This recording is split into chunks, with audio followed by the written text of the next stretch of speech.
This conference will now be recorded. Hello guys, welcome back. So now here once again, basic setting itself. So these all things like we have discussed already. Now tolerance group I'm explaining. So tolerance group I have already explained theoretically. Now practically I'll show you how to set up the tolerance group. So you have to use transaction code OBA4 to set up the tolerance group. Okay, so let me log in first.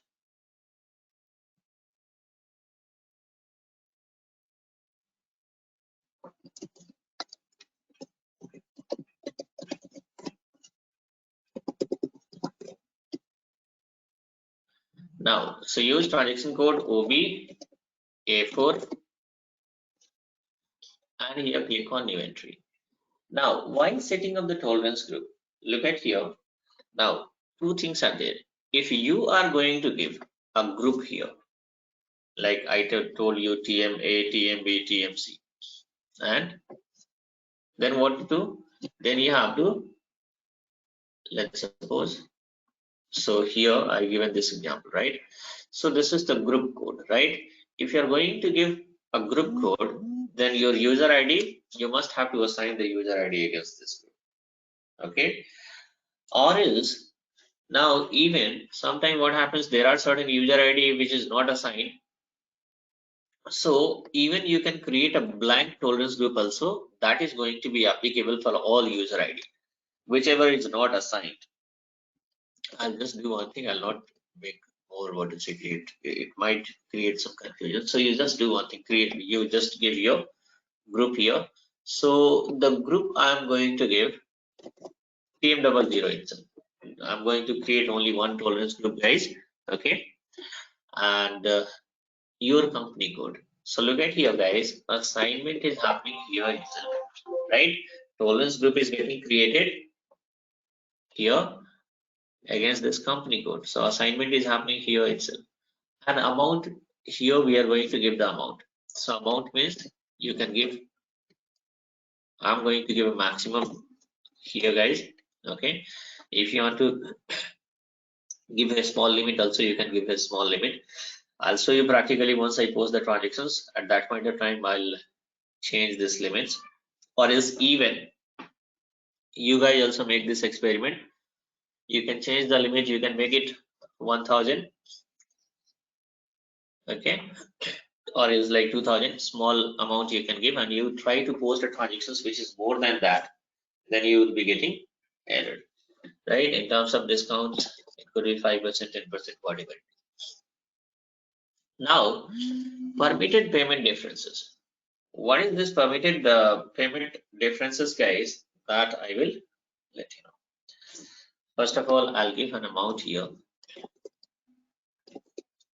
and save it first. Okay, press enter. Now save it first. So here,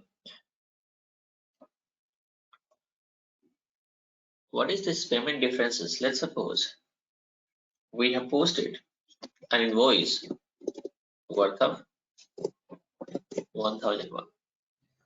This is what the invoice which we have received from vendor. But payment is going to be made in round figure, 1001 or 1000.97 rupees. Okay, so whatever such kind of amounts are there, guys, the payment is going to be released in round figure. So there is a difference of 1 rupees, right?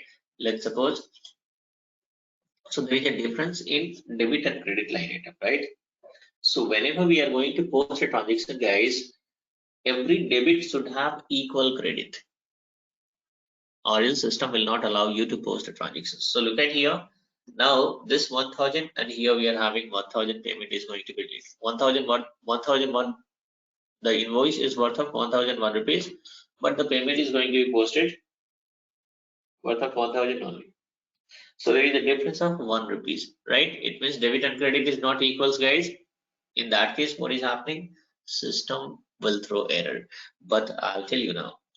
What about this 1 rupees? Because of 1 rupees, again, we cannot get back to vendor. Sorry, because of this 1 rupees and all. Now, what is happening? We are going to apply. I'll just quote in terms of customer so that it will be better to understand. Okay, now let's suppose customer. So we have sent an invoice to the customer worth of 1001 rupees, and customer is going to make you a payment of 1000 rupees itself. So there is a difference of 1 rupees, right? So for 1 rupees again, we cannot get back to the customer and saying that no, you have made us payment of like still 1 rupees is there. You have to make payment. Then only system is going to allow us to clear this. No, this is not. Why? Because this is a very small amount, guys. We can ignore it also. And the same thing is applicable in terms of vendors as well, right? So whenever the small differences are coming in terms of like invoice and payment, invoice we have sent of more amount and payment we are going to receive of less amount. But less amount means how much less, right? How much less? Less means like 2 rupees, 3 rupees, 4 rupees, 5 rupees. So for that, what is happening, guys? Here we have given a kind of limit. This limit is also going to be decided by your client only, right?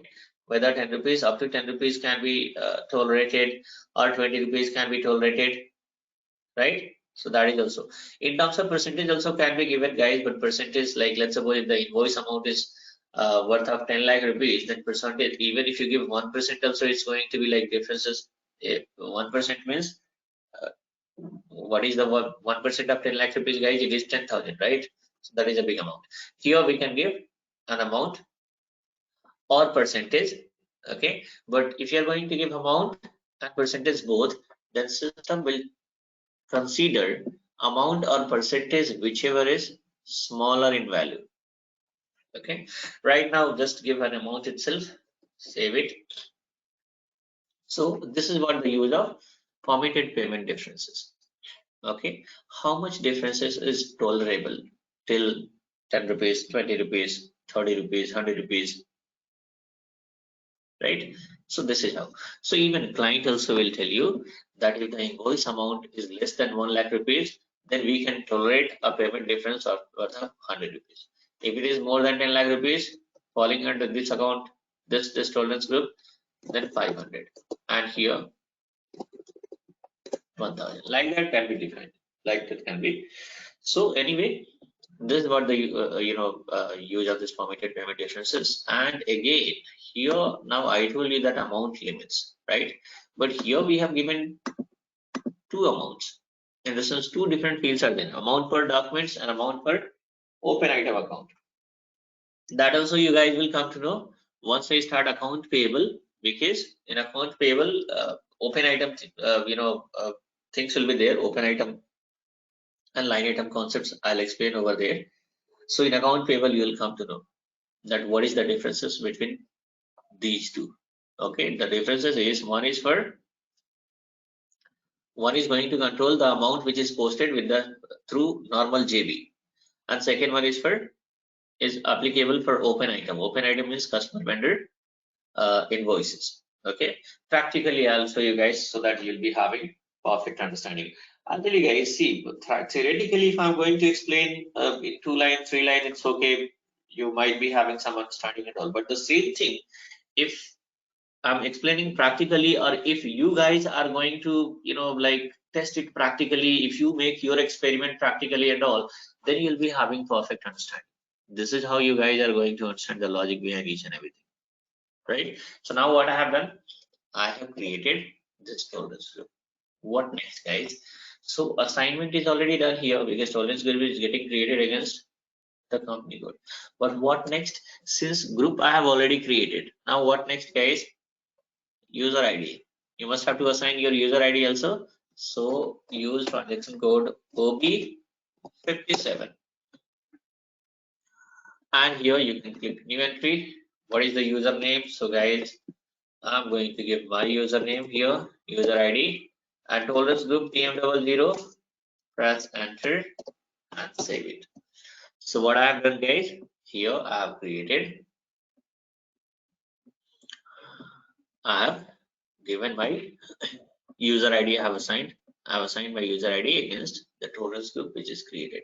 If you don't make this assignment, guys, then you won't be able to post the transactions. Why? Because tolerance group got created, right? and user ID is not assigned, then what will happen? System is going to throw error. Okay. Now, separately, I'll just do one thing, guys. In SAP, as a beginner, if you're going to post the transactions, then multiple errors, there might be chances several errors are going to take place. So again, I'll record a separate tutorial for this, all the common errors which is taking place, so that it will be easy for you guys to, you can check it. Now, so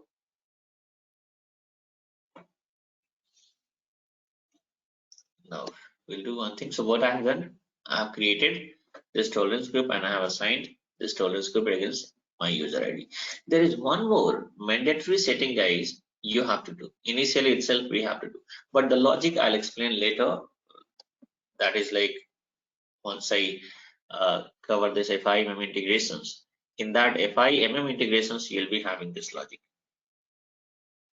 Okay, FIMM integrations, guys, lots of things are there to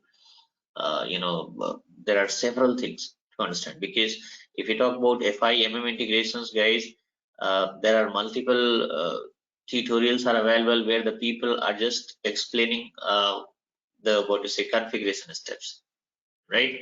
But once you go for interview, what is happening, guys? Interviewers are going to ask scenario based questions.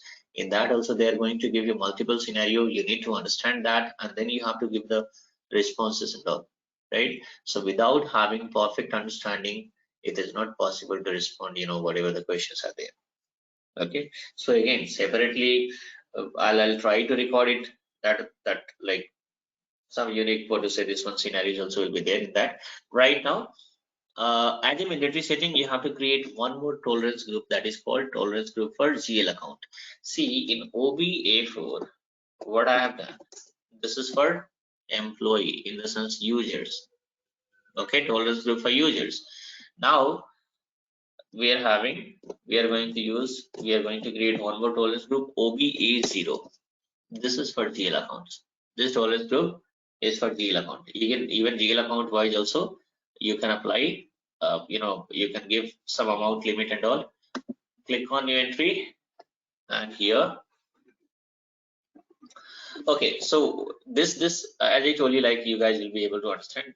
This is going to be explained during FIMM integrations, guys. So simply what you have to do, give your company code TF00, and I'll tell you, better not to keep this tolerance group field as a blank only. So if you're going to keep it blank, then what will happen? It means by default this tolerance group is going to be applicable for all GLs.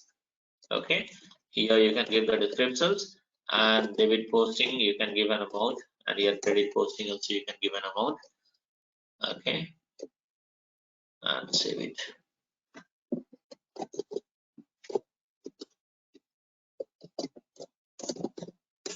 Okay, now save it.